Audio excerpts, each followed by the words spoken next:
కానీ సార్ మీరు మల్కాజ్గిరిలో అంతర్గత ఒప్పందం ఉందట కదా సార్. నా మాటను ఓడగొట్టింది తెలంగాణ ప్రజలు వింటారు. ఇవాళ ఒక్క దెబ్బకే ఓడగొట్టిన తర్వాత ఒక్క దెబ్బకే ఉరుకుతాండ్రు, ఇక్కడ ఏం లేదని చెప్పి. అంటే కేసీఆర్ గారికి నాయకత్వానికి పరస్పర అవసరాల సంబంధాలు ఉన్నాయి తప్ప ప్రేమపూర్వకమైన సంబంధాలు. నాయకుడి కోసం క్యాడర్ చచ్చిపోయే పద్ధతి కానీ క్యాడర్ కోసం నాయకుడు తప్పించే సిస్టమ్ తీసేసిన కేసీఆర్ గారు.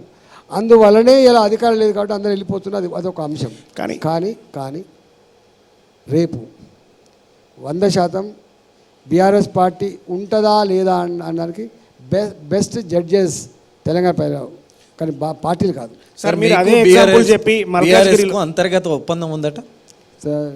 ఈ ఆర్గ్యుమెంట్ ఏం ఆర్గ్యుమెంట్ అండి? సుపారీ కూడా తీసుకున్నట్టుగా సార్. అదంతా బీఆర్ఎస్ సుపారీ తీసుకున్నట్టు. బీఆర్ఎస్ మొత్తము కవిత బెయిల్ కోసము బీజేపీ దగ్గర సుపారీ తీసుకుందంట సీఎం ఆరోపణ చేస్తున్నారు. సీఎం ఏది పడుతుంది మాట నాలుకకు నరం లేదు సీఎం గారికి. ఇలా సీఎం గారు గతంలో మాట్లాడిన ఇవాళ మాట్లాడినన్ని బేరీ చేసుకొని గిట్లా ఇంకా మొన్న ఏదో ఇక్కడ చూసినా లేదు, మానవ బాంబునై పేల్తా పేగులు మెడకేసుకుంటాం ముఖ్యమంత్రి అనే మాటలు అంటే వాడే భాషన ఇలా ఏం సంస్కారం ఉంటే చెప్పండి. అంటే ఈ భాషకి సంబంధించి అందరు లీడర్లకు వర్తిస్తుందా, ఓన్లీ కాంగ్రెస్ వాళ్ళు? అందరికీ వర్తిస్తుంది. ఎవరికి దీంట్లో ఎగ్జామ్షన్ లేదు. సంస్కారం ఉండాలి, సభ్యత ఉండాలి, పద్ధతి ఉండాలి, ఓ సిస్టమ్ ఉండాలి, దానికి ఎవిడెన్స్ ఉండాలి. వాటికనే మాట్లాడుతా అంటే పేపర్ల కోసం హెడ్లైన్స్ కోసం పాకులట్టు ఉంటే గట్టిగా ఉంటుంది. అందుకని అసహించుకుంటారు. పార్టీలో ఉన్నారా సార్ హెడ్లైన్ల కోసం?